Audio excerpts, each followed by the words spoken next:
월전십 비가 주룩주룩 오는 크리스마스 전전날 전전전날인가요? 월전십 생방송 시작하도록 하겠습니다. 오늘 미녀 청취자분들 너무 산타스럽게 입고 오셔서 너무 눈부셔요. 사슴뿔 대신 저희는 모란봉 꽃을 준비했답니다. 그럼 오늘 주제는 15일인가 아마 민주당에서 표심을 얻기 위한 발언으로 이슈가 됐던 전월세 상한제 독일까 득일까 라는 주제로 한번 우리 미녀 삼총사 여러분들과 이야기를 나눠볼까 합니다. 자 그럼 인사하고 가야죠. 최단영님. 네, 안녕하세요. 일본의 세계적인 기업인 마쓰시다 전기의 창업자인 마쓰시다 보노스케는 어릴 적에 아버지의 파산으로 초등학교를 중퇴했는데요. 그 회장의 성공 비결이 뭐냐고 물었을 때 답한 것이 첫 번째로 가난한 것, 두 번째로 허약한 것, 세 번째로 못 배운 것이라고 대답했습니다. 모든 악조건은 다 그랬는데 그것을 하늘이 자기한테 준 은혜라고 생각을 하고 있었는데요. 왜 그러냐면 가난함으로 해서 부지런함을 배웠고 허약함으로 해서 건강의 중요성을 알았고 못 배움으로써 모든 사람한테 누구한테든 배우려고 노력을 했다는 것입니다. 모든 걸 승화시켰군요. 그렇죠. 어떻습니까? 우리도 이 중에서 한 가지 정도는 조건을 가지고 있지 않겠습니까? 저희 월전십은 애청자 여러분에게 이러한 조건이 단점이 아닌 여러분 삶의 원동력이 될 수 있도록 밑거름이 되도록 인도해주고 싶은 부동산의 제갈공명을 꿈꾸는 제갈량입니다. 오늘도 역시 길게 하셨네. 길게. 그럼 우리 신동 여사님. 짧게 가겠습니다. 진정한 행복은 목적을 위해 몰입하는 데 있답니다. 월전십의 목적은 월전십 가족 모두가 행복해지는 그날까지 열심히 노력하는 그것이 목적입니다. 너무 짧죠?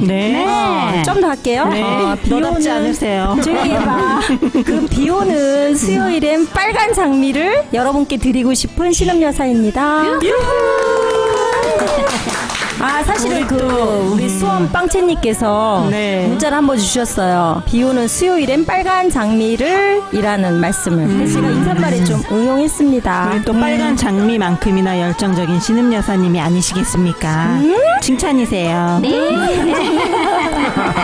자 우리 그럼 배짱님. 이제 10일 후면은 2017년에 새로운 태양이 뜨지 않습니까? 미리 새해 인사를 하려고 하는 건 아니고요. 월전십은 2017년도에도 우리 월전십 애청자 가족 여러분께 태양이 되는 그런 월전십이 될 거고요. 우리가 잘 알고 있는 명품은 왜 명품이 유명한가 하면은 명품은 장인 정신도 있고 기술력도 있고 명품이 갖고 있는 역사도 있습니다. 근데 명품과 우리 월전십의 공통점이 있어서 오늘 인사로 준비를 했는데요.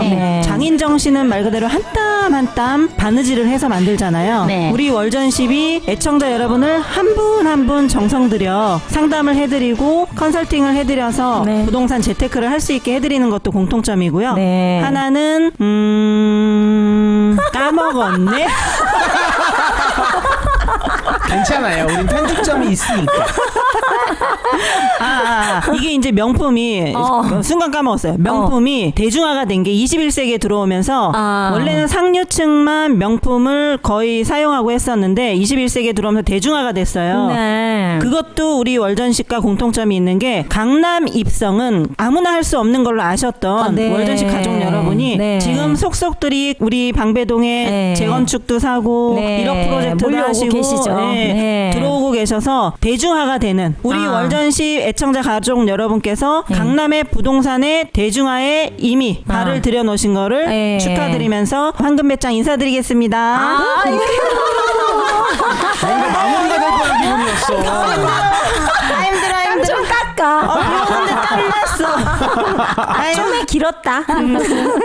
근데 한 땀 한 땀이 오늘 키포인트입니다. 그러니까 전체 대중화는 아니고 우리 월전십 애청자 여러분들한테만 대중화된 것 같아. 그렇죠. 그거면 된 거죠. 찝어서 말씀드리고 싶었어요. 그럼요. 아시는 분들만 하시는 거죠 이제는. 우리 엘리짱님이 앙금배짱님 비 오는데 머리에 꽃꽂이 하자. 미친 거. 꺼져. 이게 오늘은 미친 소 대신 미친 목적으로. 저희가 이거 녹화 버튼 누르기 전까지 몇 네. 번을 뗄까 말까 고민을 많이 하셨으니까 네, 너무 이쁘다고들 아니, 많이 좀 남겨주세요. 이 꽃이요. 우리 지금 뒤에 김지 스타일리스트 우리 대표님 계시잖아요. 예. 특별히 이렇게 스타일해 주신 거랍니다. 네, 우리 언제 디자이너에서 스타일리스트로 바뀌셨나요? 디자이너님이시죠? 아니 너무 이 스타일링을 잘해갖고. 네. 근데 우리 뒤에 오늘 지금 예. 이 방청객이 아닌 방청객 우리 배경이죠, 배경. 네네. 네. 호화 출연진이죠. 호화 멤버. 네, 네. 호화 멤버들이 지금 CM님부터 해가지고 네. 미팅을 하고 계시는 중이시죠. 오늘 또 이런 방송은 처음인 네. 걸로 비 오는데 날고지하고 있습니다. 자, 그럼 오늘 방송 이제 네. 시작해 보도록 하겠습니다. 전월세 상한제 이거 저번 주에 최응 때문에 많이 시끄럽지만 네. 이 뉴스를 뚫고 나오더라고요. 자, 우리 미녀 삼총사 여러분들은 복이라고 생각하시나요? 득이라고 생각하시나요? 자, 우리- 독에 한 표 걸겠습니다. 독. 아, 배짱님 독. 네. 신은 여사님은 아, 저도 독쪽에 독 쪽으로 예, 한 표. 득이 될 수도 있었어요. 득도 좀 되는데 아. 결과적으로는 독에 거의 한 7, 그러니까 80% 가지 않을까. 그 말을 한 이유 정말 목적이 진심으로 그 정치적인. 서민들을 위한 그것인지 실제 그 시장에서 그게 과연 얼마나 서민들을 위해서 반영될지 그런 부분을 생각을 하면 독이다 득이다 딱 그렇게 흑백으로 가르기는 좀 어렵고요. 항상 정책이 그렇듯이 지금 시기가 또 정치적으로 대중이나 좀 서민들 쪽으로 약간 어떤 표심이나 이런 것도 아마 약간은 작용했지 않았나? 그럴 때가 예. 되기도 했죠. 그리고 그런 이제 생각을 하게 됩니다. 무엇보다 중요한 거는 이런 정치 스캔들에서 맨 마지막에 예. 마무리를 이제 아. 시키는 게 연예인 스캔들에서 그냥 이런 것들로 또 넘어가는 면들도 있어요. 예, 항상. 약간 그게 수순인 것 같아. 그러면 우리 제갈량님도 독이나 득 이런 걸 떠나서 아, 그렇죠. 분양가가 아니고 저기 예. 임대 어디 분양하시게요?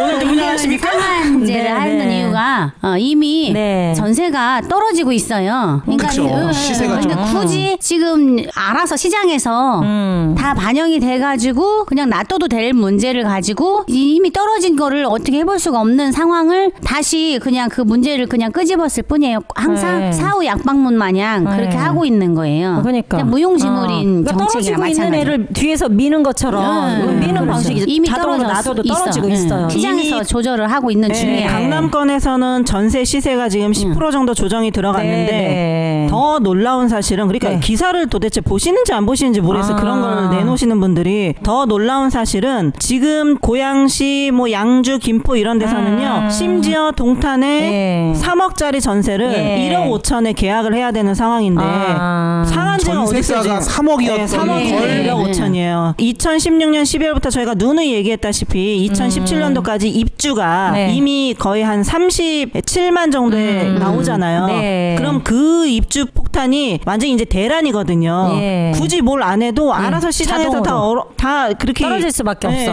도대체 어떤 거를 상한제를 하겠다는지를 목표가 뭔지 모르겠어요, 진짜. 그러니까 목표를 약간 시장 의심스러워. 상황을 도대체 알고 지금 얘기를 네. 하는 건지 아니면은 그냥 공약을 위한 공약이 아닐까? 서민들을 위한 답시고. 근데 이 전월세 상한제라는 게 네. 이게 처음 나온 말은 아니라고 하는데 이게 원래 왜 나온 건지 삼총사 한 분이 좀 설명 좀 해주세요. 이게 어떤 의도로 처음에 나왔던 건지. 네. 그게 이제 작년에 갑자기 전세가 엄청 많이 올랐잖아요. 수직 상승했죠. 그러니까 이제 아예 전세값이 너무 많이 오르니까 아예 서민들은 방을 얻을 수가 없어요. 그리고 대출도 한계가 있고 취직도 안 되고 이러는데 그래서 그런 거를 이제 감안을 해서 하기는 하는 건데 근데 이미 조정을 받고 있는 거예요. 독일 같은 경우도 3년 안에는 30% 이상을 못 올리게 되어 있고 3년 네, 내가 3년 계약을 안에. 하면 30%면 어마어마한 그러게 거예요. 어마어마한데 이제 우리가 상가 같은 경우는 100분의 9니까 9% 정도 올릴 수 있게끔 돼 있거든 1년에. 상가는 9%가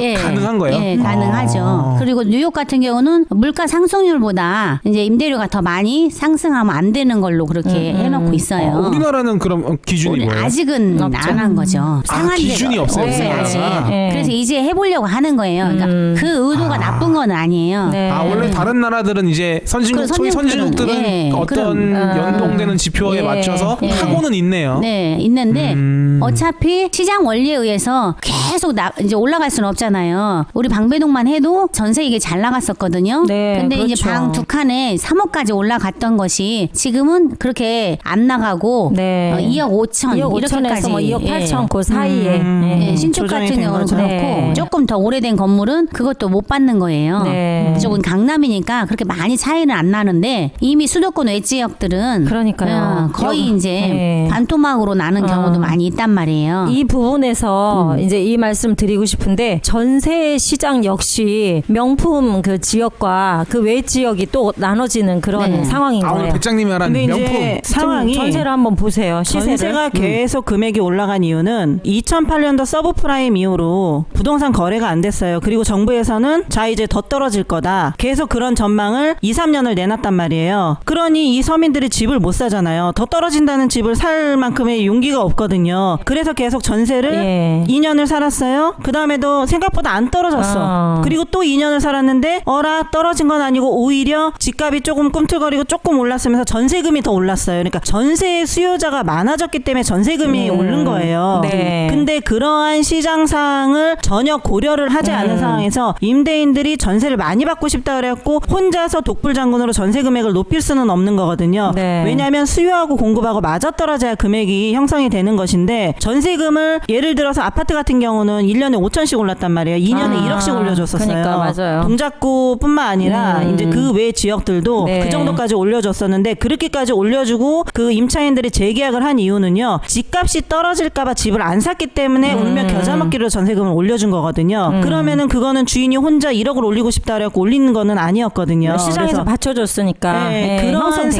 상황이 전세금이 계속 올라갈 수밖에 없었던 부동산 시장 상황이 됐었는데 기다리다 보니 집값도 안 떨어지고 전세금은 계속 대출을 받아서 올려줘야 되다 보니까 2014년도 하반기부터 이제는 더 이상 믿고 못 있겠다 그래서 집을 사기 시작했거든요. 네. 그래서 2014년 하반기부터 2016년 초까지가 시장이 많이 움직였잖아요. 매매 그렇죠. 시장이. 예. 어느 정도는 그래서 전세 수요자들이 매매로 전환이 되면서 약간 시장 안정화가 왔어요. 근데 지금 전세 상한제를 하겠다는 건 약간 뒷북적인 면이 있는 게 이미 그때는 다 올랐어. 네, 네, 그때 벌써. 이미 다 네. 올랐고 지금 조정받기 네. 시작했는데 네. 완전히 그 타이밍이 안 정말 맞아. 그 사후 약방문이거든요. 그래서 뭐 이거를 상한제를 하네 어떠네 이제 이러는 게 지금 과연 무슨 의미가 있을까 싶은 생각이 드는 거예요. 그러니까. 리고 부동산 시장을 어느 정도 최소 뭐 5년에서 이 정도까지만 그 시장 상황을 이 사람들이 인지를 했다라고 하면은 이런 정책을 어떻게 내놓는 것 자체가 좀 부끄러운 일이 아닐까 싶은 생각도 들어요. 저는. 이게 제가 이제 전세 월세가 무슨 차이인지 안다고 하는 건 다달이 돈 낸다 이거밖에 없는데 네네. 이게 지금 주제를 선정하기 전에 저는 몰래 혼자 공부를 하잖아요. 네. 그래서 봤더니 전세랑 월세랑 보증금을 해갖고 이제 비율이 있다고 하더라고요. 근데 그 비율이 공식이 뭐 있다고는 하는데 그러면 전세가 아니라 전 월세 상한제인 거잖아요. 예. 그럼 월세 사는 사람들 입장에서는 좀 뭔가 있지 않을까? 왜냐면 자꾸 민주삼총사가 전세는 이제 조정받고 예. 있다고 하니까 혹시 월세는 그럼 상한제가 필요하지 않을까요? 월세는 근데 굳이 상한제를 할 필요가 없는 게요. 금리에 맞춰서 알아서 그것도 네. 움직여요. 네, 조정됐어 이미. 네, 왜냐면 네. 주인들이 월세를 아. 내놓을 적에 이미 이자가 1점 몇 프로밖에 안 되잖아요. 그렇죠. 그래서 그래도 아. 은행에 놓느니 나는 월세로 전환을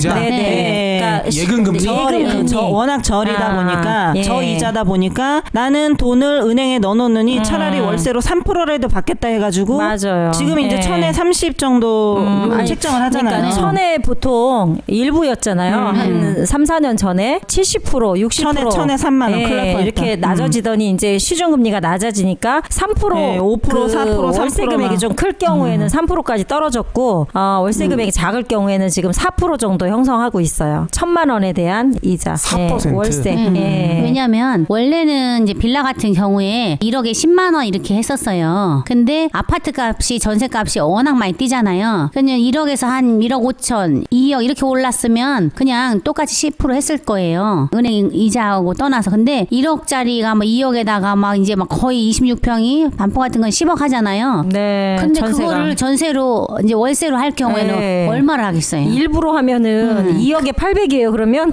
안 되잖아요. 안 그러니까는 맞지. 그러면 사람들이 그 얻을 수가 전세를 그 전세자금 대출을 받는 거예요. 월세보다 그게 훨씬 싸니까. 대출 금리가 더 싸니까 네. 그러니까 소비자가 일부는 전세 대출을 받고 네, 전세자금 일부는 대출이 그냥 보통 지금 4%에서 하니까. 그전에는 또 이제 2%대까지 갔었잖아요. 그러니까 차라리 월세보다 대출 받는 게 훨씬 나으니까 주인들 입장에서는 그러면 은행에 놔두는 것보다는 그래도 월세 받는 게 낫겠다 싶어서 5% 했다가 이제 4% 했다가 3% 까지. 은행 이자가 이제 많이 낮아졌으니까 보니까 네. 3% 하는 데도 있는 거예요. 그만큼 그러니까. 전세 금액이 대비 많이 차이가 나니까. 그러니까 이렇게 시장에서 알아서 잘 조율을 하고 있어요. 그러니까 시장 원리에 맡겨도 어느 월세도 정도로 지금 잘 조금 흘러가요. 떨어지고 있는 거죠? 네, 떨어졌죠. 떨어졌죠. 아, 많이 떨어진 거예요? 이미 떨어졌어요. 아, 전세가 많이- 내려가니까 네. 월세도 많이 내려가고. 떨어졌어요. 시중 금리가 이미 막 네. 마이너스 금리까지는 아니지만 엄청 떨어졌잖아요. 예금 금리가. 그 근데 금리에 금리 맞춰서 기준으로 가는 거면 네. 걱정이 하나 있지 않습니까? 미국 상국 중에 미국이 네. 금리를 앞으로 3번 무조건 내리 올릴 거라고. 네. 그렇지만 예금 선전포고를 금리는 잘 안 했는데. 올라요. 네, 항상 대출 금리를 대출 금리가 오르는 거구나. 대출 금리가 오르는 거지 예금 금리를 갑자기 3% 4% 이렇게 올려줄 리가 없거든요. 그거는 조금 하긴 그럼 예금 금리는 거의 변동이 없으니까 그 대출 금리 금리. 자체가 월세랑 전세에 큰 영향을 미치진 않아요. 미치진 않죠. 그래서 이제 네. 지금 금리를 자꾸 올리는 거에 대해서 좀 민감하게 반응하는 데들이 대출을 많이 받은, 사실 조금 비교를 해드리자고 하면은 강남의 재건축도 대출을 70% 이상 해갖고 들어가는 지역, 예를 들어서 이제 개포동이나 잠실 이런 네. 데들이에요. 단가가 일단 세기 때문에 그 매매가 대비 집이 이제 워낙 거기는 또 좁고 노후하잖아요. 예. 그래서 매매가 대비 임대 비중이. 비율이 굉장히 작아요. 그러다 보니 이게 이제 예를 들어서 10억 5천에 샀는데 전세는 뭐 한 1억 5천 껴있어야 9억이잖아요. 네. 그래서 그거에 모자란 대출을 최대한 낀단 말이에요. 그렇죠. 그러면은 대출을 예를 들어서 5억짜리를 사서 거기서 1억을 낀 사람하고 10억짜리를 사서 대출을 5억을 낀 사람하고 이 금리에 따라서 반응하는 예민도가 네. 굉장히 틀려요. 맞아요. 그러니까 그런 사람들은 지금 이제 거의 굉장히 많이 떨고 있는 상황이고, 근데 지금 뭐 서민들이 집을 사기 위해서 1억에서 2억 사이 정도 받는 거는 사실 월 단위로 따지면 큰 차이가 많이는 없어요. 이제 몇만 원 정도인데 어쨌든 오르는 것보다는 안 오르는 게 좋기는 하죠. 지출이 그게 나가는 게 되니까. 그래서 지금 뭐 금리가 올라가면서 거래가 뭐 절벽이 되네 이런 거에 대해서 좀 민감한 부분들은 단가가 큰 재건축 그쪽 분야들이고, 네. 월세나 이런 것들은 사실 조금씩 움직인다 그래갖고 바로바로 임대인들이 야 좀 더 올랐어, 나 이거 조금 더 받을래, 5만 원 더 받을래, 이거는 하지 않아요. 왜냐면 지금은 현명해졌기 때문에 괜히 5만 원을 더 받으려고 한 달을 비워놓으면 그게 더 손해잖아요. 그러니까 차라리 그냥 조금 덜 받더라도 요즘처럼 그래 전세보다는 월세로 임대인들이 많이 좀 선호를 한단 말이에요. 그렇죠. 그 선호 시장에서는 경쟁력이 좀 심해지잖아요. 그럴 때는 본인이 받고 싶은 만큼을 좀 들채워서 받으시거든요. 그래서 또 그 또한 알아서 또 잘 돌아가요. 그러니까 지금 그리고 전세 금액이 이렇게 많이 조정받은 이유가 단기간으로 지금 막 급속도로 조정받고 있잖아요. 그렇죠. 그 이유는 갭 투자 그 수요 때문에 또 한몫했어요. 공급 물량도 공급 물량이지만 그 공급 물량에 대한 갭 투자로 전세를 빵빵하게 끼고 이거를 지금 매입을 해서 이제 취득을 하는 거잖아요. 그렇죠. 그러다 보니까 전세 물량이 엄청나게 풀렸기 때문에 지금 일시적으로 조정을 받는 건데, 매매에도 항상 저희가 지역 선별하라고 했듯이 전세 시장도 똑같은 상황인 게 아까 우리 황금 회장님이 말씀하신 동탄 뭐 양주, 신도시 뭐 고양시, 예. 김포, 핫했던 곳들. 네, 난리가 났죠, 이제. 했던 그러니까 그런 최소한 5천에서 많게는 뭐 반토막까지 난 전세가 그 정도가 나올 정도인데, 지금 강남권은 딸랑 10억까지 갔던 전세 9억, 강남 전세 1억 떨어졌다 하면 엄청 크잖아요. 근데 10% 떨어진 거예요. 프로테이지로 보면 50%가 아니고, 이런 지역들은 위기에 강해요. 확실히 전세 시장조차도. 매매 시장은 당연한 거고, 최근에 애청자분들이 이제 강남 재건축 투자하신 분들도 많이 문의를 하세요. 언론에서 워낙 이제 대책 발표 이후로 규제가 강화되다 보니까 분위기가 좀 싸하잖아요. 그거에 대해서 이제 방배동은 어떤 식으로 지금 시장이 어떻게 문의가 많이 돌아가냐, 오시죠. 예, 이렇게 문의를 하시는데, 이미 내수 경기도 안 좋고 이미 뭐 미국 트럼프가 당선되거나 이런 이전에도 금리 오르는 거 이거 상관없이 저희가 외부의 리스크에 대해서 어느 정도 분산을 해서 투자를 해드렸기 때문에 여기는 그렇게 영향을 많이 안 받는 상황이거든요. 근데 다만 전세나 월세가 예전처럼 대기 수요가 없고 좀 약간은 이제 조정을 정체되는 받지. 그 정도고, 금액은 10% 정도 낮아진 그 정도가 약간의 리스크가 발생을 했을 뿐이에요. 그러니까 강남권은. 현재 상황이 예. 이미 입주 대란이 제일 큰 이슈이기 때문에요. 그렇죠. 입주 대란이면 완전 공급량이 이제 폭탄이란 말이에요. 그렇죠. 그래서 당장 잔금을 네. 치러야 되는 분양자들이 전세를 못 메꿔서 네. 선순위 융자를 끼는 상황에서 벌써 아. 기사에서 깡통 전세가 나오고 예. 이제 이게 서막이 시작되는 거거든요. 거거든요. 네. 심지어는 양주에 있는 어떤 아파트는 전세가 1억 7천인데 7천에 전세를 했다는 거죠. 그러면 어떻게 돼요? 선순위 1억을 꼈잖아요. 네, 완전 그러면 깡통이네? 완전 깡통인 거예요. 그래서 우리 이제 서브프라임 그 이후에 이제 용인이 네. 9억씩 분양했던 것들이 4억 예. 초반까지 이제 금액이 거의 뭐 그 50% 이상 반토막이 났다가 그러니까. 거기도 전세를 못 구했었어요. 네. 시기가 안 좋으니까. 그래서 융자를 3억을 받고 전세를 2억 5천 했거든요. 근데 이미 깡통 전세가 돼버렸잖아요. 아. 그러니까 지금 지방이 이제 그게 시작인데 네. 김포부터 해서 지금 굉장히 위험해요. 그러니까. 그래서 지금 전세 뭐 이런 거 상한제 이거를 논하기 전에 네. 이미 이 서막이 시작된 거를 이런 거를 지금 대책을 세워야 될 판인데 그러니까. 이게 지금 우리 바로 폭풍의 전야 같은 지금 상황이거든요. 매매 시장에 대한 그 네. 대책. 깡통 더군다나 깡통 전세가 그동안은 이제 나오게 진짜 생긴 폭탄, 상황이니까. 깡통 전세는 폭탄 뭐 이렇게 그냥. 네. 그러니까 그동안은 거의 미친 전세였잖아요. 막 수직 상승했으니까 미친 전세가 지나가니까 깡통 전세가 지금 오고 있거든요. 이거의 다음 상황은 매매 시장에 와야 된다는 그거를 보셔야 되거든요. 지방의 그런 매물들이. 그러니까 그 다음 걸 봐야지 전세 고 하나만의 문제는 아니거든요. 그리고 더군다나 그동안 입주 물량이 지방 쪽에 많이 이제 공급이 됐다고 하면 내년에 한 38만 가구? 이거는 수도권에 집중돼 있어요. 53%가. 당연히 전세 시장에 영향을 미치면 매매 시장까지 영향이 온다고 보면 되죠. 그러니까 그거에 경기 대해서 집값이 대책을 좀 떨어질까요? 어디? 경기도 경기도? 이미 아무래도 거기는 조정 이미 이미 안 팔리고 네. 있어요. 저희 뭐 애청자분들이 뭐 5천 피 붙었다고 말씀하신 그게 그 아파트 진즉 파시라고 했는데 그때는 한 이제 좀 아쉬우니까 조금 내려서 4천 이렇게 내놓으신 거예요. 그러니까 처음부터 그냥 2천만 받으셨어야 되는데 과감하게 던지셨어야 되는데 찔끔찔끔 던진 분들은 아직 못 파셨어요. 네, 안 팔리고 근데 있어요. 이제 안 팔려. 2천인데 지금 내놨는데 안 팔려. 이러면 이미 마이너스 프리미엄으로 이제 간다고 보시면 돼요. 좀 공기 좋은데 집 하나 사야 되나? 아니, 좀 더 기다려야 돼요. 경기권이 네. 좋으니까. 절대 숲세권 이런 거 들어가시면 안 돼요. 아, 습세권. 아니 또 어떻게 또 그런 말을 만들어갖고 도대체 숲세권을 요양원도 아니고 아니 어떻게 주거를 숲세권 3개월 못 버텨요. 그러니까요. 네, 딱 살아보시면 그 숲속 공기 좋은 거 3개월 유효기간 3개월입니다. 아, 그래요? 공기는 진짜 좋아요. 잠을 조금 자도 피로가 확 풀리는데 문제는 이게 저녁에 7시만 되면 집에 어떻게 갈까 그거 걱정해야 돼. 출퇴근 스트레스가 저녁에. 어마무시하고요. 네. 일단은 그리고 한숨 조금 나와. 늦었어. 네. 대리비가 일단은 4만 원이야. 네. 택시비도 이콜 4만 원이야. 네. 그러면 비용, 이제 일찌감치 어마무시합니다. 그 동네에 빨리 가야 되고 아침에 10분이 늦으면 출근 시간이 1시간이 딜레이가 돼요. 네, 2시간 걸려. 네. 그럼에도 불구하고 그거를 6개월 이상 할 사람들이 없어요. 없습니다. 네. 숲세권 굉장히 위험해요. 그러니까 공기는 주말마다 그냥 산에 가서 마시고 오시고요. 주거는 그냥 서울 중심가 쪽으로. 자, 네. 숲세권은 네, 뭘 제가 잘못했어요.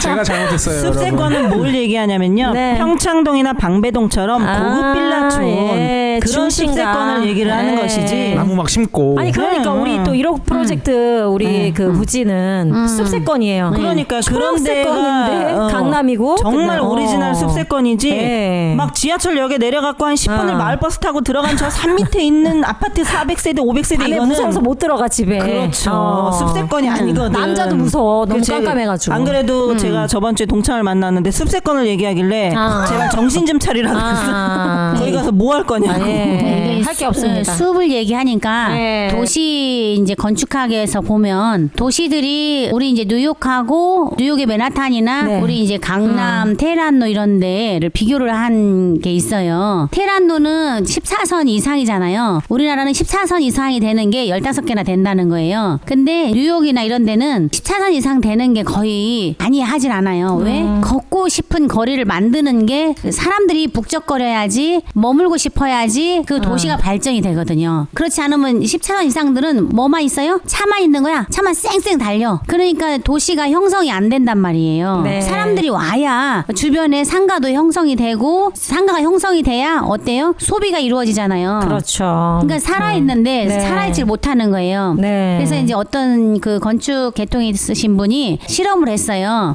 벤치를 놓고 벤치에 앉아서 숲이 잔뜩 있는 배경이 숲이 잔뜩 있는데 하고 거기다가 벤치를 놓고 또 하나는 사람이 막 다니는 거를 보게 하는 거기다가 벤치를 놨어요. 그럼 어느 곳에 사람들이 앉아 있을 것 같으냐고. 사람들이 많이 환경도 좋고 숲도 잔뜩 있는 거 말고 사람이 잔뜩 있는 그런 데 저는- 앉아 있을 것 같아요. 글쎄요. 저는 사람이 하나도 없으면 좀 그러니까 무섭지 사람이 않을까. 다니는 곳에 앉아 있는다는 그럴 거예요. 것 그게 같아. 한 10배가 더 높다는 거예요. 아무도 없는 숲속에 혼자 앉아 있으면 무서울 것 같잖아. 아니 이제 공원이 있고 이런 것보다 그냥 사람들이 다니는. 그래서 뉴욕은 1층에 거리 1층에 있잖아요. 반드시 안이 훤히 보이는 그 상가를 법적으로 지어야 돼. 거기는 무조건. 예, 훤히 보여야 돼. 그래야 지나가면서 보기도 하고 이렇게 하는 건데 우리는 테헤란은 어때요? 상가가 없잖아요. 아예 보이지도 않고. 네. 그러니까는 안 되는 거야. 그 사람들이 머물지도 못하고 차만 보이지를 않는 지나다니면 거예요. 그게 형성이 안 되는 네. 그런 상황이네요. 그리고 오히려 더 걸어야지 이것도 보고 저것도 보고 하는데 거리가 더 멀다는 거야. 그렇죠. 걷는 거리가. 사람이 지나가야 소비를 할 거 아니에요. 네. 차만 지나가면 그냥 스쳐 지나가기 때문에 아무리 도로가 넓어도 거기는 상권이 살 그래서 수가 없죠. 어떠냐면 계속 차도를 좁혀. 일부러. 그렇죠. 그리고 그래서 자꾸 사람들 건 인도를 차 안 넓히고 다니는 거리 뭐 그래서 이렇게. 나중에는 차 안 급기야는 다니게. 차를 못 다니게 하는 거죠. 사람만 다니는 네. 그 거리를 만드는 거예요. 네. 저번에 일본에 갔을 때도 갑자기 사람만 다니는 거리로 원래 차가 다녔었던 거리인데 사람만 다니는 거리로 만들더라고. 차를 못 다니게 하는 거죠. 그러니까 사람들이 많이 모여 있는 거예요. 여러분은 지금 경기권에 집 한 번 사고 싶다고 했다가 숲세권을 거쳐 맨하튼까지 생생하게 혼나고 있는 부동산 월전식과 함께하고 계십니다. 생방송에서 땜빵도 지금 엄청 혼나고 있어요. 경기권에 집 사지 않겠습니다. 네. 제가 집을 사지 않고 예. 저는 전철역이 바글바글 모여있는 곳에서 사람들을 바라보면서 녹지 따위는 필요 없어 라는 마인드로 절대 평생 시옷 발음도 하지 않는 걸로. 맞아요. 습도 하지 않는 걸로. 유행 다 지나갔어 옛날에. 자, 습도 먹지 않는 걸로 합시다. 그러니까. 아니 이제 그 경기권이라고 다 나쁜 거는 아닌데 그렇죠. 왜냐면 우리가 걱정되는 거는 그래도 내가 산 가격이 그냥 내가 순수하게 내 돈 가지고 현금 가지고 다 샀으면 괜찮아요. 네. 근데 대출 받아서 기껏 샀는데 떨어지면 그러니까요. 눈물 나죠. 그러니까 그러지 않기 위해서 저희가 이제 걱정되는 면에서 예. 이제 말씀을 드리려고 하는 것이지. 네네. 지금은 이미 많이 올랐기 때문에 네. 살 때는 아니에요, 당연히. 근데 우리 제가 어제 저녁에 애청자 한 분하고 통화를 했는데요. 부산에 계신 영어 선생님 계시잖아요. 제갈량님. 네. 그분하고 이제 통화를 했는데 그분이 돈 가진 게 1,000만 원 이렇게밖에 없는 거예요. 네. 근데 우리 이제 월저십 정예 멤버 만나러 서울까지 오셔서 네. 다 상담을 받으셨는데 너무 고민이 깊어진 거예요. 뭘 살 게 없어. 도저히 1,000만 원 갖고는 어떻게 해볼 수가 없어. 네. 근데 이 와중에 뭘 하셨냐면 논산에 있는 25평 아파트를 공매를 받으신 거예요. 그러니까 나름대로 공부를 열심히 하시고 저희 방송도 열심히 듣고 하시면서 약간 눈과 귀를 업그레이드 시키고 실력도 좀 배양을 하셨나 봐요. 이 네. 사이에. 그래서 어떤 거를 샀냐 이제 여쭤보니 전세가 이거를 공매를 얼마 받았냐면 7,500에 받으셨어요. 네. 근데 전세가 7,000이야. 그래서 와우. 취득세까지 해서 900 들어갔어. 네. 네. 그러니까 그러면 시세는 얼마냐? 딱 맞게 사셨네요. 네, 그러니까 시세가 중요한 거는 갭 투자라는 거는 그냥 갭 투자를 위한 갭 투자가 아니고 그걸 샀을 때 시세 차익을 좀 볼 수 있어야 되잖아요. 그렇죠. 근데 이분은 저희가 딱 들어봐도 전세가 7천이면 매매는 8천, 9천은 갈 수 있어요. 충분히 부담 하나도 없이 취득세까지 다 해서 900이 들어간 거야. 대출 없이. 네, 자기 돈 900. 와, 네, 독쟁이시네. 너무 잘하신 거야. 감정가는 얼마였죠? 그것까지 안 여쭤봤네. 너무 아하, 늦은 시간이라서. 네. 공매야, 공매. 제가 한 늦은 시간이라. 계속 통화하다 공매는 뭐예요? 보니까. 공매는 경매랑 다른 건가? 예, 다르죠. 정말 나 예. 부동산 모른다. 예. 그게 그러니까 아마 뭐 세금이나 이런 게 그렇죠. 공매는 공공기관이 하는 거예요. 나온 근데 건데 뭔가를 주로 보통 이제 국세, 지방세나 그런 것 때문에 나온 매물인 것 같아요. 금액만 딱 들어봐도 잘 잘 된 사죠. 투자라는 그 거를 알 수가 얘기하니까 우리 있어. 방배동에 또 핫한 물건 경매가 떴지 않습니까? 예, 여러분께 오늘 경매? 공지해드리고자 경매? 말씀해 네네. 주세요. 공매는 우리가 공공기관은 개인적으로 사적으로 매매를 할 수가 없잖아요. 그렇죠. 네. 그러니까 무조건 매매를 하려면 반드시 공매를 하는 거예요. 네. 그걸 대행하는 기관이 있긴 있어요. 성업공사라고. 경매는 개인 간에 법원을 통해서 이제 매매를 하는 거니까 그런 게 있는데 우리 방배동에 이제 경매가 나온 게 하나 있어요. 네. 근데 그게 언뜻 보면은 원룸 원거실이라든지 예. 아니면 투룸이라서 공부상에는 뭐 12.6% 막 6평 이렇게 평수로 12.6평 네. 이렇게 되어 있어요. 전용이? 예, 전용이 공부상 그러니까 면적이. 공부상 면적이 그게 그래. 뭐예요? 공부상 전용 면적. 면적. 칠 때 허가 저기 면적. 서류상 면적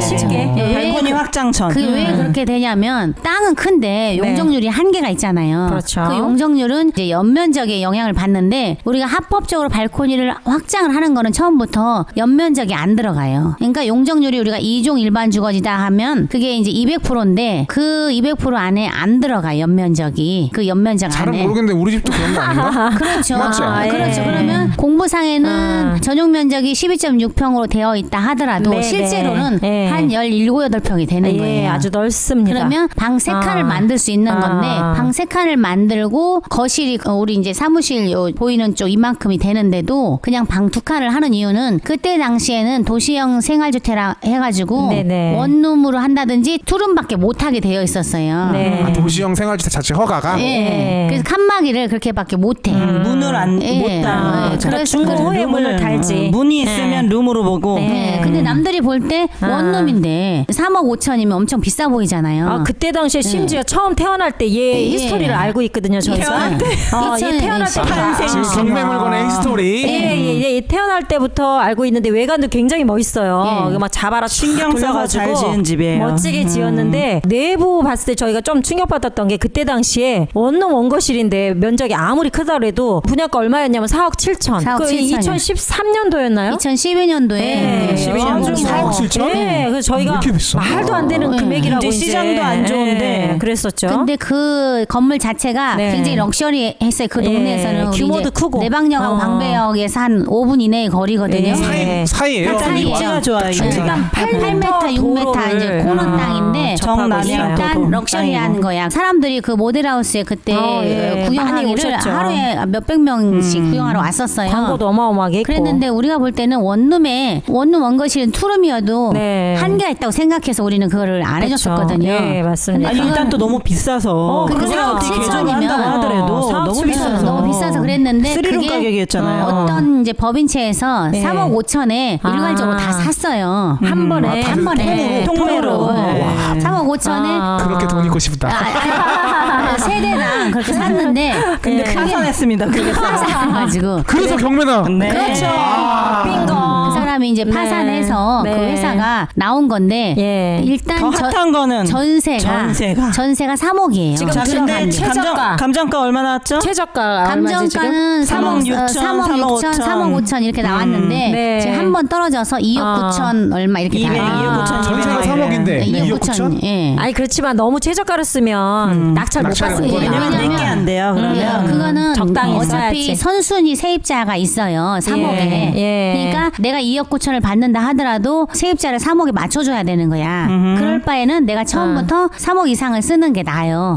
어차피 내가 물어줘야 될 돈이니까. 불이학력이 있기 때문에. 그리고 또 지금 시세에 준해서 그냥 줍는 물건은 지금 현재는 없잖아요. 그럼 그렇죠. 네, 시장 상황이 뭐 그냥 주워 갖고 올 만한 평수 물건은 지금 없어요. 방배동에서 얼마 정도? 지금 분양을 3억 한 7천 정도 하죠. 평수로. 3억 7, 8천에서 거의 4억까지도. 네네네. 그 정도로 하기 때문에 진짜 그렇게 그냥 나와요? 네. 입지가 그 좋잖아요. 평수는 원래 처음부터 4억 7천 했으니까 그게 지금 시세예요. 시세인데 얘는 그나마 이제 완전 자꾸 보수적으로 봐서. 원룸 막 이렇게 그렇게 생각하는 거예요. 원래 처음에 그렇게 시작해서. 그러니까 금액을 보수적으로 다 볼 수밖에 없는 거야. 평수는 크지만 그 내부를 방이 모르니까. 하나다. 네, 이런 개념을 갖다 보니까 금액을. 근데 막상 들어가면 방 2칸을 만들어도 충분히 엄청 넓어요. 아 이거 우리 애청자님들만 들으셔야 돼. 그러니까 이 정보를. 그래서 그런 게 해드려야 돼. 딸랑 우리만 생각하는 조금 월전시. 더 쓰고 왜냐면 들어가시면 이게 될 것 같아요. 하나만 있으면 말을 못하죠. 많이 근데 있어. 계속 나올 거예요. 지금 현재 5개 아, 정도 그 서 회사가 있어요. 망했으니까? 물건이. 망했으니까 네. 통째로 파산됐기 나왔다니까요. 때문에. 거의 직원들을 거기다 재웠나? 왜 그걸 다 샀지? 아니에요. 임대차를 다 내고. 임대차 다 냈어요. 그래서 3억씩 다 있어. 조금 넓은 데는 3억이고요. 그 중에 좀 작은 데는 2억 5천짜리도 있고 조금 더 작은 데는 2억 3천짜리도 있는데 네. 어찌 됐든 간에 지금 시세가 3억이란 말이에요. 전세가. 그 말씀 물어보니까 갑자기 생각이 났는데 회사들 있죠. 뭐 우리가 알고 있는 뭐 유수한 기업이나 중소기업 말고 자그마한 네, 회사들이 조그만 은근히 부동산 투자를 해. 네, 빌딩 테크도 하더라고요. 아, 네, 중소기업이. 이것도 그런 케이스일 수도 있어요. 네, 근데 네. 이제 이분들은 이제 4억 7천 하니까 법인으로 사니. 네. 4억 7천이 원룸이니까 3억 5천에 사서 네. 4억 5천은 받을 생각이었지. 그러니까. 그래서 그렇게 한 투자를 했나 거였거든요. 봐. 근데 이제 물어보면 되는데 안 물어보고 한 거야. 왜? 자기네들이 이게 더 잘한다고 아이고, 생각해서. 우리 집탐님 벌써 예약하셨습니다. 저요. 경매. 네, 그래서 일단은 100%에 나와 이제 네. 지금 80%에 떨어진 거는 2개가 있고 100%짜리가 한 4-5개 있어요. 100%짜리는 뭐예요? 이제 처음 첫 번째. 신권인 거죠. 첫 번째. 3억 6천. 나 진짜 너무 모른다. 처음에 이제 경매 나올 때 걔도 그럼 한번 물고 한번 떨어져야죠. 떨어지겠네. 예. 그러니까 한 달 정도 있으면 이제 한번 이제 되거든요. 근데 문제는 한 번 떨어져도 경쟁률이 심할 수 있기 때문에 너무 낮은 가격은 아예 그냥 생각 안 하시는 게 좋고요. 우리만 알면 우리만 사는 거 아니에요? 근데 일차에 지금 3억 6천에 다 들어가기는 올라가 좀 있죠. 그렇고. 그렇게는 하기는 그래요. 다 문제는 이렇게 노리고 있구나. 네. 강남권에 있는 거기 때문에 조회수가 굉장히 높아요. 맞아. 많이 노리고 있어. 그리고 지금. 외관도 굉장히 멋있잖아. 근데 걔가. 이제 잘 져놨어요. 어떤 졌어. 거냐면 아까도 말했듯이 다행스럽게도 네. 원룸으로 되어 있잖아요. 거기 표시가 아니면 투룸으로 되어 있어. 원룸짜리 하나 있고 투룸으로 돼 있어요. 방두칸으로. 원룸하고 투룸의 한계를 알아요. 사람들이. 그렇게 높을 리가 없다고 생각해요. 네. 그리고 만약에 3억에 네. 들어 있거든. 3억도 아유 그냥 좀 그냥 쓸데없이 비싸게 있겠군 이렇게 생각을 해요. 아 전세를 3억에 살고 있으면 그렇지. 원룸에 누가 3억씩이나 있냐고. 하긴 저도 예. 결혼 전에 알아볼 때 뭐 2억 6천, 8천 그렇죠. 막 이래서 그러니까 비싸봐야 2억 얼마지. 2억 5천도 사실은 싼 건 아니잖아요. 그러니까 얘는 한 집사님 오늘 번만 난리 자, 나셨습니다. 집단님 오늘 잠 못 주무실 것 같은데 이사할 자금 깨신다고. 네, 내일 새벽부터 달려오실 것 낡은 대로 같아요. 그래서 경매입니다. 경매. 네, 너무 확정 낡은 상품이 대로. 아니고 경매니까. 낡은 대로 가시면 안 되고. 그런데 이제 이거는 80%에 떨어지잖아요. 다른 사람이 80%에는 안 달라들 확률도 있어요. 그리고 사람들이 어떠냐면 64%에 한 번 더 떨어지면 64%거든요. 왜 이렇게 팍 떨어져요? 아니 그 20%씩 떨어지니까. 근데 많이 와. 80에 또 20%니까 64%인데 그때 가서 어떻게 하냐면 네. 90%였어. 80%때 혼자 들어가면 될 거를 꼭 64%에 가서 90%를 네. 쓰는 경우가 많아요. 왜 그래요? 그러니까 제가 옛날에 초창기에 말씀드렸듯이 경매로 해서 돈을 벌 수 있는 기회는 한 번밖에 없어요. 그때 80%에. 근데 네. 80%에 들어가면 나 혼자 들어가면 왠지 비싸게 산 것 같아요. 그러니까. 그래도 그때 그때 들어가야 된다는 네, 거죠. 그때 적정선인데. 왜냐하면 저희는 그걸 알잖아요. 요 시세가 얼마고 요 정도면 어느 정도의 수익을 볼 수 있겠다는 걸 처음부터 알기 때문에 네. 그게 가능한 거예요. 근데 일단 이제 인기가 있는 물건들은 경매 네. 법정에 가면 앞에 이제 쫙 놓잖아요. 네. 물건 확인서를. 그러면은 64%니까 많이 써야 75% 쓰고 들어가야지 하고 가지만 그 앞에서 물건 확인서를 이제 사람들이 수도 없이 네. 봐요. 그러면 그게 다 경쟁률이거든요. 거기서 이제 일단 멘붕이 와. 아, 진짜 눈치 종이로 작전. 봐요? 거기 다 나와 있어요. 한번 따라가서 사진부터 보면 재밌겠다. 해갖고 재밌어요. 안 가보셨구나. 아유 그럼요. 그런데 또 지금은 이제 안 내 봐요. 집 살 때 사인도 내가 그냥 언제 했는지 이제는 눈치 작전 작전들을 때문에? 쓰기 때문에 지금은 미리 표시 안 내. 아니 인터넷으로 다 보기 때문에 그렇겠다. 아무도 안 가. 그러면 오히려 더 경쟁률 이제 안 봐요. 네. 그래서 눈치 작전을 좀 경쟁이 해야 없네 돼. 하고 했다가는 막 한 20명씩 달라붙고 하는 거죠. 그렇죠. 최하 좀 싸다 저희는 싶으면 최하 2, 30명이에요. 네. 그 집 태어날 때부터 다 알고 있고 내부도 다 알고 있고 그다음에 그렇기 뭐 때문에 이제 입지나 좋은 물건이라는 걸 아는 거죠. 가격이나 전세 시세 모든 걸 알고 있기 때문에 얼마 정도 적정선을 써서 네. 어떻게 들어가야 되는지 정확히 알고 있기 때문에 그러면 리스크가 좀 분산이 되겠죠. 저희가 네. 다른 것들은 첫 1회 때 방송을 해드린 게 있었잖아요. 네. 500만 원으로. 강남의 집사기. 그런데 그게 지금도 있을 수 있는데 네. 그 저희가 갭 투자를 안 해주는 이유는 예. 전세가 떨어졌을 경우에는 전세가 떨어지잖아요. 예. 그럼 그게 다음에 들어올 임차인이 없잖아요. 그럼 내가 그 돈을 빼줄 돈이 내원해야죠. 있어야 되기 때문에 그걸 못했거든요. 개원해요? 매워. 매원해야 돼? 매워라고 했어. 깜짝 놀랬다. 그런데 이런 경우는 그게 가능할 수 있는 금액이기 때문에 또 그렇죠. 역세권에다가 네. 새 집에다가 또 네. 럭셔리한 데다가 많이 더블 저평가돼서 역세권이지. 그렇죠. 내방역하고 예, 방벽이 방벽하고. 예. 가운데면 거의 뭐 걸어서 네. 4-5분? 예. 남자들은 뭐 3분이면 갈 텐데. 네. 그래서 이런 경우는 갭 투자를 해도 충분해요. 그러니까 엄연히 말하면 대출을 받아도 대출을 받아도 되죠. 아니 근데 유물건 같은 케이스는 네. 이미 분양가보다 훨씬 싸고 시세보다 싸니 가능한데 헬리장님이 중요한 네. 질문 해주셔가지고 경매를 할 타임이냐 그랬는데 절대 지금 경매할 타임 아니십니다. 그러니까 아니고 어. 이 물건만 이 물건만 지금 저희가 이 물건만 상세하게 알기 때문에 그렇죠. 다른 사람들은 이거를 몰라요. 원룸이기 때문에 이만큼의 가치가 있는지 절대 모르거든요. 네. 지금은 정말 개별적으로 예, 움직이셔야 될 상황이지. 아직은 경매할 타이밍은 예. 아니고 아직 경매 시장에 아닙니다. 뛰어들 타이밍은 아닌데 아니죠. 이 물건은 태어날 때부터 우리가 봤으니까 이미 알고 있으니까. 그럼 여기서 생방송을 접고 저랑 이렇게 계약서를 근데 예상보다 또 많이 쓸 수, 금액 높게 쓸 수도 있을 것 같아요. 아 예. 근데 못 온다니까 겁나서? 사람들이. 아니 그렇죠. 그 원룸을 누가 다 3억 한칸이라고 돼 3억 있어서? 5천 3억도 아, 서류나 이런 데는 다 그냥 원룸 방한칸 이렇게 돼 있어요? 예. 실제는 두 칸인데? 원룸 원거실 이렇게. 두 칸도 마찬가지야. 두 칸을 3억 5천 하기는 신축 아니고는 힘들죠. 아니 소형 인기도 이제 하긴 아, 너무 안 이제는 좋아서 다 끝났어요. 지금은 이제 계속 내려갈 일밖에 없는 타이밍이라서. 순간 이제 경매 얘기 때문에 흥분해서 여기까지 왔는데 네. 우리 오늘의 주제로 또 돌아가야 되지 않습니까? 그렇죠. 일단 이거는 핫한 예. 물건이기 때문에 우리 애청자들한테 이제 꼭 말씀을 드리고 싶어서 말씀을 네, 드린 네. 거고요. 이게 왜안 지금 그 보이지? 야권에서 추진하는 임대차 관련 기사가 있어요. 네. 제도 주택임대차보호법에서 이제 전월세 계약갱신 청구권 2년 플러스 2년까지 그리고 임대료 인상 2년 플러스 2년? 네, 임대료 인상률이 연 5%예요. 그 네. 1억이면은 이제 500, 연 네. 500이죠. 아. 2년이면은 1,000만 원, 10%까지 가능한 거고 상가 계약갱신 요구 청구권이 이제 최장 5년이었는데 요거를 네. 지금 10년으로 확대를 할까 하는데 아이고. 사실 요거에 대한 지금 그 부작용이 우려가 네. 되는 부분들이 좀 있어서 예. 아 이게 다 전월세 상한제랑 묶여 있는 네, 지금 아니, 이제 근데 주요 내용이에요. 우리 지금 황금별장님이 이거 얘기해 주셨잖아요. 이런 경우에 선진국 사례를 보니까 어떤 부작용이 있었냐면 이 제도를 시행 이제 한다 발표하기 전에 만기가 돌아오거나 이게 계약을 만약 갱신할 경우에는 처음부터 그냥 이빠이 올리는 거예요. 그냥 어차피 매년 올릴 중간에 못 거를 올리니까. 예, 그냥 다 우리 조금 다 막혔어. 고깃집 이빠이 말고 이빨이 됐을까? 최고로 예, 아주 올릴 만큼 할 수 있는 한 최고로 그러니까 네. 법이 시행되기 전에. 막 20%, 17%, 막 30% 이렇게 올려버리면 그게 부작용이 더 크거든요. 저도 그거를 기사에서 본 것 같아요. 왜냐면 네. 1990년대에 네. 전세가 원래는 1년이었대요. 아, 그렇죠. 맞아. 원래는 그랬던 전세라는 거 게 기억난다. 1년이었는데 연도가 제가 지금 네. 기억이 안 나는데 1년에서 2년으로 바꾸니까 그쯤 돼요. 그때 17%를 올려버렸다고 네, 하더라고요. 맞아요. 선진국도 어마어마하게 그래. 살인적이었는데 네. 2년이니까 뭐 하셨겠죠. 한꺼번에 올린 거지, 그러니까 한꺼번에. 어차피 그 2년 버텨야 요게 되니까. 이제 또 걱정되는 부분이 자 네. 전세는 그러면은 어차피 이자가 낮으니까 그렇다 치고 그거에 오히려 제약을 받을 것 같으면 일제는 월세를 돌리는 거예요. 차라리 돈도 못 올릴 거 지금은 전세를 올려서 임대인들이 그 돈으로 차라리 다른 투자를 해서 유용을 하기 때문에 수익률을 올리기 때문에 예. 그거를 놓는 건데 그러면. 전세 금액으로 증액을 못 할 바야 그럼 월세로 네. 하거든요. 그러면 전세 물량이 또 없어지죠. 없어지잖아요. 그럼 가격이 또 월세로 전환을 올라야 해버리면 되지. 그게 네. 이제 또 그냥 보증금 시장- 가져가 그리고 월세 줘 그렇죠. 이렇게. 나는 그냥 조금 싸게 월세 은행 이자 1점 몇 프로니까 나 그냥 월세로 3% 놓게. 그러면 또 어떤 상황이 생기냐면요. 법은 법대로 가고 시장에선 또 따로 가는 거야. 법하고 편법이 상관없이 생겨요. 편법이 편법이. 생겨. 나가네. 네, 편법이 전세 없잖아요. 생겨요. 나는 네. 전세만 들어가야 돼. 그럼 어떤 게 생기겠어요? 실질적으로 네. 그런 임대차에 대해서 조세를 전가한다든가 하는 게 임대인들이 세금을 내는 것 같지만 절대 예, 아니거든요. 맞아요. 임차인한테 다 전가가 예, 돼요. 모든 게 임차인이. 결과적으로는 근데 그거를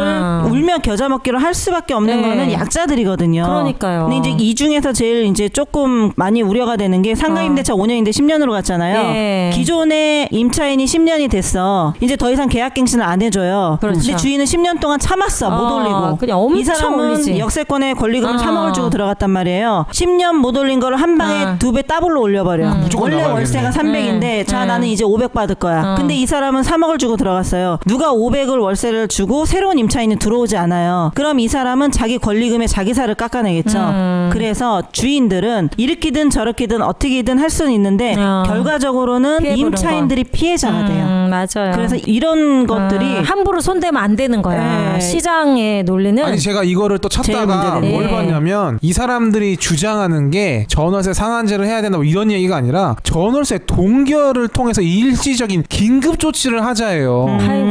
근데 상한제도 이렇게 조금 리스크가 네. 많은데 동결 얘기가 나오면 무조건 계약도 끊어버릴 수가 있겠네. 그러니까 그거는 좀 약간 어리석은 거예요. 왜 동결을 해? 내려가는데. 임대인들은 좋지. 그렇구나. 아, 또 시장이 이렇게 또 내려가면. 지금 이제 안 황금 배짱님이랑 신변사님이 말씀하셨듯이 네. 이제 그럴 수는 있지만 타이밍은 좋아요. 서민들 입장에서. 왜냐면 지금 내려가잖아. 네. 내려가는데 왜 동결을 해? 내려가게 내버려 둬야지. 서민 입장에서.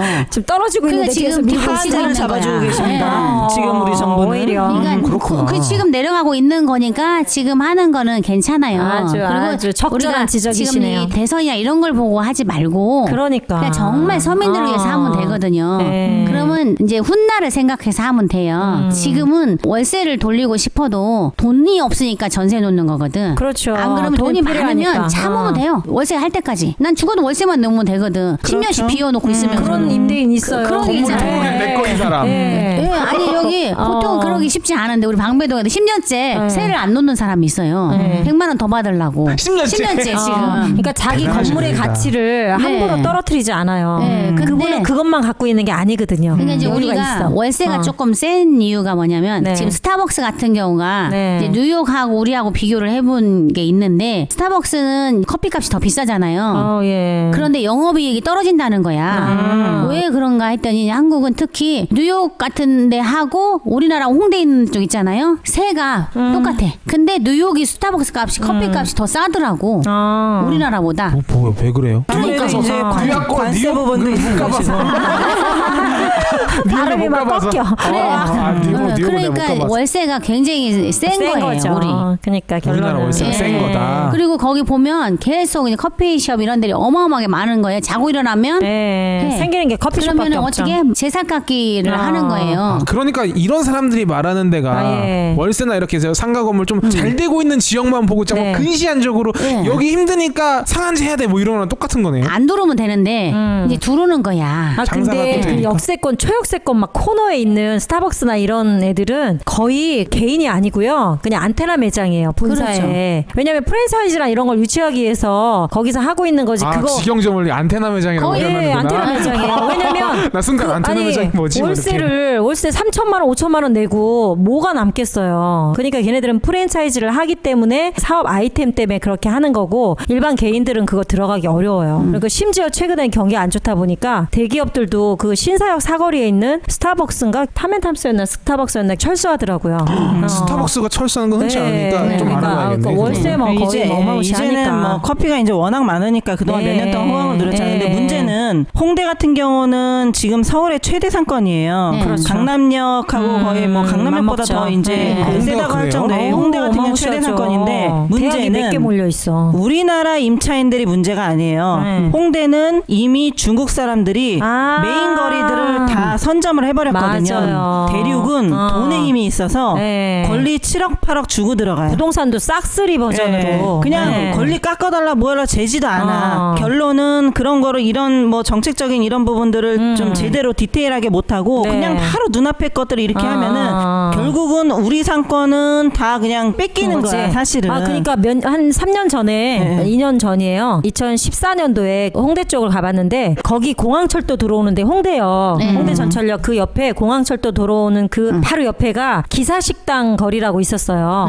거기가 평당 2014년에 갔을 때 그 직전 연도에 2,700, 800밖에 안 했던 그 건물들이 저희가 갔을 때 불과 이제 뭐 바로 직전 연도니까 1년 만에 평당 3,500, 4,000을 하고 있더라고요. 왜 그런 현상이 벌어졌냐면 부동산을 중국 사람들이 여기서부터 여기까지 산 거야. 그러니까 건물 하나를 사는 게 아니고 여기서부터 선긋기로 여기까지 사는 그냥 거야. 쫙 이렇게 사는 쫙. 거예요. 예. 두 채, 세 채, 막 다섯 채 이렇게 사다 보니까 한순간에 거기가 올랐어요. 근데 그 옆에 그 시장이 뭐였죠? 홍대 그 옆에? 그 연남시장인가? 연남시장. 거기가 또 중국 관광객 오면 연남시장 그다음에 저기 이태원의 경리단길 해갖고 그 면세점 여행 막 그 이런데. 라인이 있어요. 그래서 연남시장이 빵 뜨면서 연남시장 그 안쪽에 있는 차도 못 들어가는 단독 주택들이 그때 당시 2,000이었어요. 근데 불과 1년 전에 얼마였냐면 1,300, 1,200 했던 것이 거의 1,000만 원 가까이 팍 뛰었어요. 뛰었는데 중요한 건 지금 가시면 거기는 평당 그 안쪽이 5천만 원 이상 팔린 거예요. 그러니까 중국 사람의 대륙의 힘이 어마무시한 거예요. 거기는 서남북권의 거점이에요. 또 그쪽이 서남북권의 그 뭐 출판이나 이런 파주나 이런 쪽에 그쪽에 서북권 서북권의 거점이야. 서북권. 자, 그래서 북쪽입니다. 아유, 그래서 보러 갔지. 그래서 마포가 이 강남 그 못지 않아요. 마포 지금 현재 땅값이. 근데 중국 시장 중국 사람들까지 가세해서 엄청나게 많이 올랐어요. 그쪽이 권리가 막 5억 7억까지 치솟았을 때 더 이상 못 버텨서 이 사람들이 많이 이제 나온 거예요. 근데 그 자리를 중국 사람들이 메운 거지. 황금 배짱님이 금방 얘기했듯이 네. 언제죠? IMF 때? 94년 테헤란로 그 네. 빌딩. 네. 우리나라 기업들 아무도 안 론스타라 쳐다볼 뭐 때 이런 애들 다 와가지고 그냥 네. 해외에서 와서 다 사고 거기서 네. 많이 남기고 팔듯이 네. 제발 그래서 좀 눈앞에 있는 그런 정책들 안 써야 돼요.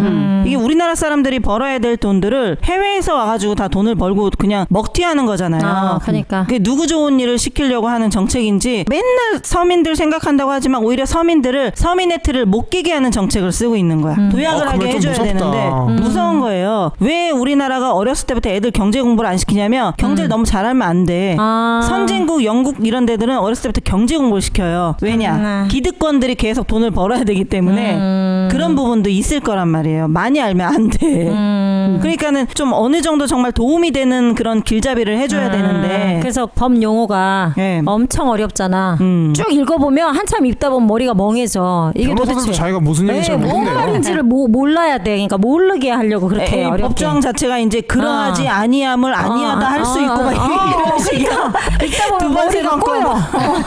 도대체. 그리고 또 예외 조항이 또 들어있어. 단. 그렇죠. 그러하였을 경우 뭐 또 이런 식으로 막. 그러하였음에도 불구하고 참 알 수 없는. 실질적으로 전월세 이렇게 또 정책으로 내오는 것들이 네. 시장에서 좀 많이 뒤쳐져 있는 리액션이고 네. 오히려 독이 될 수 있다. 템포가 안 맞아. 그러니까 한 템포씩 두 템포씩 이렇게 뒷북치는. 근데 이게 네. 제가 느끼는 것 중에 하나가 서민들은 진짜 힘들거든요. 주거비 부담 네. 때문에. 그렇죠. 그러니까 진정으로 조정이 되면 서민들한테 도움이 되지만 아 그래서 아까 결론은 득일 수도 있지만 독이냐 득이냐를 논할 수가 없어요. 그러니까 항상 도대체가. 이거 임차인들을 하는 그런 임대료 부분은 보통 임차인한테 전가가 되는 게 원칙이에요. 세금도 그러니까. 마찬가지고. 네, 맞아요. 그러니까 서민을 위한다고 하지만 결국은 네. 서민을 죽이는 결과가 힘들어. 나오니까 네. 그러는 건데 요번에 이 부분은 독이 되는 것만은 아니에요. 왜냐면 가만히 놔둬도 이 얘기했잖아. 네. 내려갈 타이밍이기 때문에 네. 미리 해놓는 것도 나쁘지 않아요. 서민을 그럼 위해서는. 정책적인 퍼포먼스로는 잘한 거네요. 그렇죠.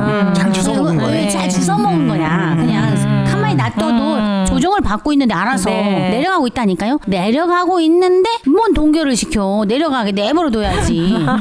그런데 그런 말도 안 되는 소리를 하는 거는 시장을 보지를 않고 있다는 거죠. 그렇죠. 아예 안 본 네, 거예요. 그냥 타이틀을 어디 위한. 그냥 네. 깔아놓은데 멍석에 가서 퍼포먼스 하는 것 뿐이지. 네. 봐야지 제대로. 왜 엉뚱한 데 가서 어떻게 하냐고. 알 수가 있겠습니까? 어떻게? 여의도에만 계시니까. 네, 알 수가 없어요. 그래도- 전월세를 또 안 살아보니까 모르지. 그러니까 알 수가 하긴 없어. 자기들 해봤어야 해봤어야 알지. 전월세를 또 월세를 산다 그래도 500짜리 월세 국가에서 나와, 사는데 돈이.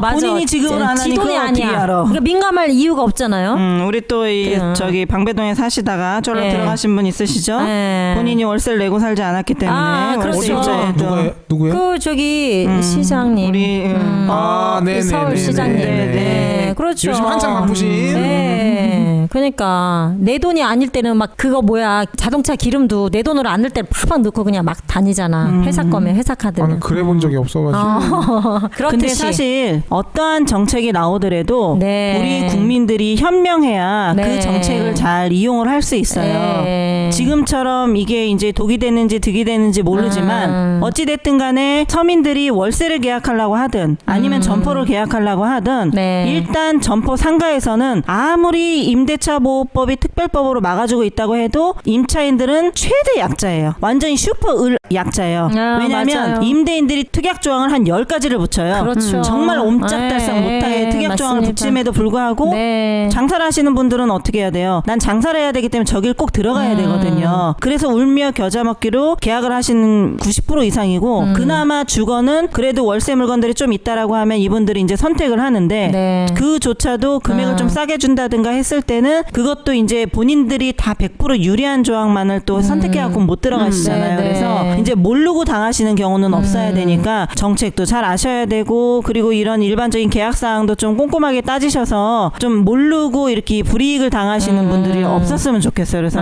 좀 그러니까. 우리 월전씨 같은 방송을 많이 들으셔야 되지 않을까 싶어요. 임대인은 그냥 법 위에 있기 때문에 예, 어쩔 수가 없어요. 포르코로소님이 중3아들이 금융 지식을 물어봐서 책 추천해주고 있다고 하는데 제가 이제 옛날에 과외할 때 항상 추천했던 책이 있거든요. 네. 중국 사람이 쓴 화폐 전쟁이라는 책이 있어요. 재밌게 봤어요. 네, 저도. 이게 네. 그 상당히 아직 안 읽었네. 재밌는 컨셉이에요. 왜냐하면 유럽과 미국이 갖고 있던 어떻게 보면 이제 금을 기반으로 한 달러 경제를 중국 사람의 입장으로 풀면서 그러니까 어떻게 보면 도전자의 입장으로 풀어준 책인데 이 책 강추드립니다. 네. 화폐 전쟁 꼭. 그것도 재밌고요. 저금리 시대. 그거 외국 서적인데 경제 선진국이었던 영국부터 이제 미국은 경제 선진국이라고 할 수는 없지만 지금 이제 강대국급에 있기 때문에 이제 그런데 그 옛날에 이제 경제 그것까지 내용이 다 나와서 공부하기 참 좋아요. 저금리 시대. 네, 그거부터 해서 이거 이제 제가 또 하나 일본 사야겠네요. 경제부터 우리나라까지 싹 다 이제 제목이 다 뭐예요? 제목이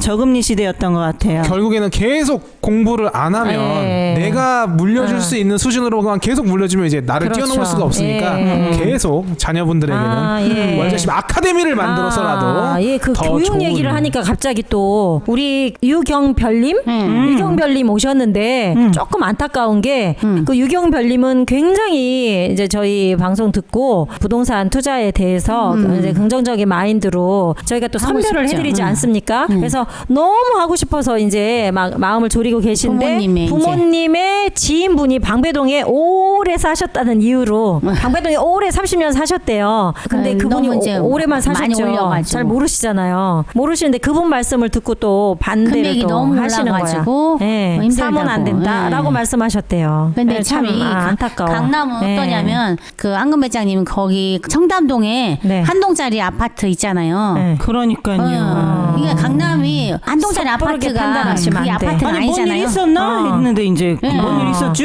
그러니까. 수학식으로 원래 얼마짜리였는데 그렇게 많이 올랐죠? 8억 5천 정도 갔는데요. 네. 문제는 이제 그게 그 청담 자이가 있고 옆에 삼익 아파트 관리처분 인가 전이에요. 그 사이에 낀 106세대 한동 아파트거든요. 신동 아파트라고. 그게 지금 불과 한 1년 7개월 만에 3억이 올랐죠. 1년 7개월 만에 3억이 올랐는데 그러니까 대단지 아파트도 아닌데요. 97년도 입주 아파트이기 때문에 뭐 재건축 해당 사항도 없고 한데 이제 양측이 다 재건축으로 그러니 리모델링을 해보자라고 말이 나왔는데 이제 그 난리가 난 거예요. 그러니까 한 것도 아니고 해보자. 그러니까. 네. 리모델링 해보자 말해주죠. 네. 근데 내가 10년을 일해야 할 수 있는 그러니까 다른 동네는 리모델링 하면 이제 뭐 수축이든 수평이든 증축을 해봐야 조금 그렇잖아요. 안 오르거든. 근데 우리 방배동만 해도 어때요? 아파트도 리모델링 얘기가 나오니까 네, 한 그게 2억 처음에 였나요? 막 그 한 2, 3년 전에 5억 5천짜리도 하나 있었잖아요. 그렇죠. 근데 지금은 얼마인가요? 8억 5천? 8억에서 지금 8억 5천 내놓고 있어요. 그럼 기본이네. 그러니까 그렇게까지 오르는 안 되는데 내용적으로 가능할까 싶은 3억? 아니 근데 그거는 사실 그 사람들이 집주인들이 나 우리 집 비싸게 팔고 싶어 해서 하는 게 아니고 그렇죠. 그냥 그래 나는 뭐 굳이 급한 거 없으니까 10억에 팔아볼게 했는데 팔리는 거예요. 왜냐하면 사람들이 그만큼 이제는 아는 거예요. 자 오르는 지역은 계속 오르는데 안 그래. 오르는 데는 안 오르는 거죠. 그래서 내가 지금 조금 더 투자금을 지불하고 들어가더라도 그만큼의 수익을 거둘 수 있으니까 알아서 그것들이 움직여주는 그리고 거거든요. 이 청담동 여기 지금 자이 옆에 네네네. 이 재건축 아파트 옆에 있었다고 했잖아요. 강남의 특징이 뭐냐면 옆에가 이제 재건축 한다고 하면서 아마 저점 대비 거의 4억 이상 올랐을 거예요. 그러니까 재건축 때 아파트의 가치가 막 급상승했잖아요. 그 옆에 있는 애들까지 당연히 영향을 받는 거예요. 반포에서도 새 아파트가 입주하면서 그게 거의 16억까지 같이 막 갔잖아요. 뛰는구나. 예. 그러니까 기존 아파트가 8억 5천 하다가 12억 5천까지 뛰었거든요.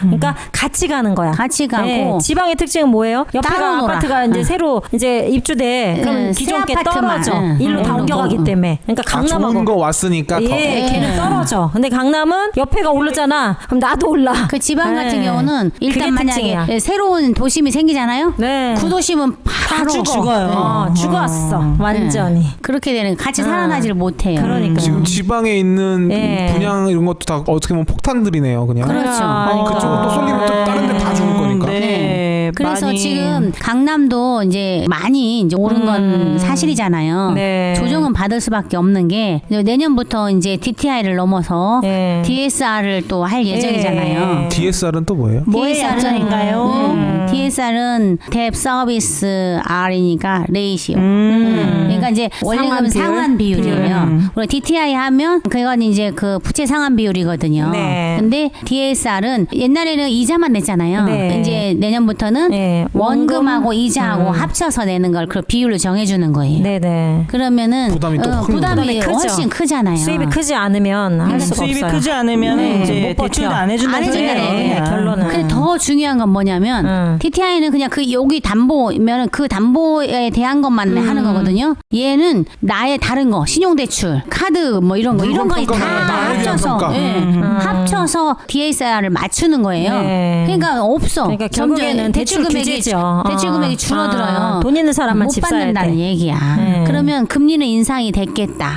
대출도 규제하면서 네. 근데 내가 이제 부담도 더 많아지고. 네. 그러면 집을 사지 말라는 얘기랑 똑같거든요. 그렇죠. 네. 못 사. 아니 사고 싶어도. 쉽세피드의 연속 카톡이 지금 띠링띠링띠링띠링 시간 좀 봐줘라고 하네요. 아이고. 오늘은 이게 또 열변을 토하다 보니까 예. 시간이 이렇게 됐어요. 이게 마무리 인사 전에 네. 저희가 또 저번 주 짚고 가야 될 연말 파티가 있었지 않습니까? 자, 참석해 주신 분들 너무 감사드리고 정말 너무 많이 오셔서 네. 저희가 300분이 그러니까. 진짜 우리 많은 많이 분들이 오셨어요. 정말 자리를 빛내주셔서 그래서 한 분 한 분 꼼꼼히 챙겨드리고 싶었는데 너무 많이 오시다 보니까 정말 네. 저희가 좀 인사를 아쉬운. 미처 못 드린 분들이 네. 좀 있고 욕심을 내지 않았나 싶을 정도로 네. 너무 많은 분들 정말 다 손 붙잡고 감사합니다. 예, 뭐 예. 네. 새해 인사도 드리고 싶었는데 그러지 못한 점 양해해 주시고 네. 저희가 또 이벤트인 듯 이벤트 아닌 이벤트 같은 공지 하나 드리자면 네. 저희가 그때 사진 포토타임을 갖지 않았습니까? 네. 그거를 팟캐스트 후기에 업로드를 해주시면 네. 다음 주 방송에 아주 알찬 이벤트 아닌 이벤트 같은 이벤트로 네. 준비해서 진행할 수 있도록 할 테니까요. 네, 네. 이번 주 중에 꼭 사진하고 네. 댓글 남겨주세요. 많이 많이 올려주세요. 저희가 이렇게 말하면 꼭 뭔가 있지 않았습니까? 아 근데 네. 그때 파티 때 우리 네. 땜맘 PD님이 자꾸 웃으라 그래갖고 나는 진짜 아. 최대한 웃었는데 자꾸 웃으라 그러니까 얼굴이 일그러졌어. 전 개인적으로 더군다나 그 엘비스 프레슬리 머리 했는데 더 웃어가지고 이제 눈도 안 보이고 사진 찍으신 여러분 올려주시고 댓글 남겨주시면 저희가 다음 가족 주에 사진만 나오는 거 아니야? 이벤트 아닌 이벤트 같은 이벤트로 여러분하고 재밌는 시간 보내도록 하겠습니다. 자, 오늘 전월세 상환제 관련해서 이슈가 지금 좀 되고 있어서 얘기를 했는데 요 마무리는 제갈량님이 한번 네. 전체적인 좀 경종을 울릴 수 오늘 있는 사랑의 메시지로 짝대기는 제갈량님이십니까? 네. 네 열심히 해주시기 한번 바랍니다. 남겨주시기 바랍니다. 예, 여러분. 어찌됐든 지금은 이미 꼭지점을 찍어서 좀 조정을 받고 있는 시기니까 선별을 많이 해야 되거든요. 그렇죠. 그런데 항상 그럼에도 불구하고 언제든지 수익이 날 수 있는 무언가는 도사리고 있잖아요. 네. 그거를 저희가 찾아드릴 수 있도록 열심히 노력하고 있으니까 항상 수시로 저희 월전십에 방문하셔서 네. 노크를 하셔주시면 네. 저희가 최선을 다해서 해답을 드리겠습니다. 네. 아 그리고 우리 애청자분께서 너무 이제 밥도 못 먹고 막 일하고 하니까 바쁠까봐 상담 전화를 예약을 못 하시는 거예요. 그래서 제발 망설이시지 말고 예. 하루 빨리 상담을 받으시고 뭔가 좀 정보를 네. 얻어가셨으면 좋겠어요. 그럼요. 그래서 제발 망설이지 말아주세요. 이기적이어도 돼요. 그렇죠. 내가 많이 챙기셔야 조금 나를 됩니다. 먼저 생각해도 그러니까 돼. 좀 정리를 또 우리 해보자면 월전십을 최대한 이용해 주세요. 월전십은 하여튼 아낌없이. 마음의 창, 마음의 문 모두 활짝 열려 있으니 예. 항상 이기적으로 좀 저희를 좀 찾아주세요. 네, 네. 저희를 막 부려주십시오. 그냥. 네, 네. 저희 목적이지 않습니까? 그렇지요. 여러분이 네. 모두 행복해질 때까지. 아니 정말 많이 바빠도 네. 그 5분 시간 할 수 있어요. 저희가 그렇죠. 통화할 수 있으니까요. 예. 여러분. 망설이시는 이 문구가 막 다 느껴져 네, 마음이. 네. 그래서 드리는 말씀이었습니다. 저희를 너무 배려해 주셔서 네. 네. 연락 연락이나 카톡 하실 때도 인트로 길게 쓰시지 마시고 네. 바로 일단 언제 시간 되십니까? 네. 그럼요. 그러면 다 알아요. 아, 네. 애청자분이구나. 거두절미하고 네, 좋습니다. 언제든지 환영하니까요. 그런 터프한 스타일 좋습니다. 그러면 그러면 나 이거 우리 오늘 말 안 하기로 했는데 한마디 해야 될 것 같아. 귤이 너무 맛있어요. 끝날 때 다 돼서 왜냐면 이게 이런 거 안 되는데 너무 감사한데 이게 너무 맛있어서 한마디 안 할 수가 없네요. 귤 정말 너무 맛있게 현지에서 먹고 직송으로 있고. 우리 보내주셨나 봐. 군산에 순수 청년님이 계시면 네. 이분은 또 이제 순수 미소에 그냥 천철살인 같은 분이시죠. 다음 주에 오신다고 했으니 네. 그래도 여러분 연말에 이런 거 이제 안 돼요. 네. 절대 안 되십니다. 마음만 저희가 마음만 받겠습니다. 마음만 네. 마무리하겠습니다. 네. 네. 네. 안녕.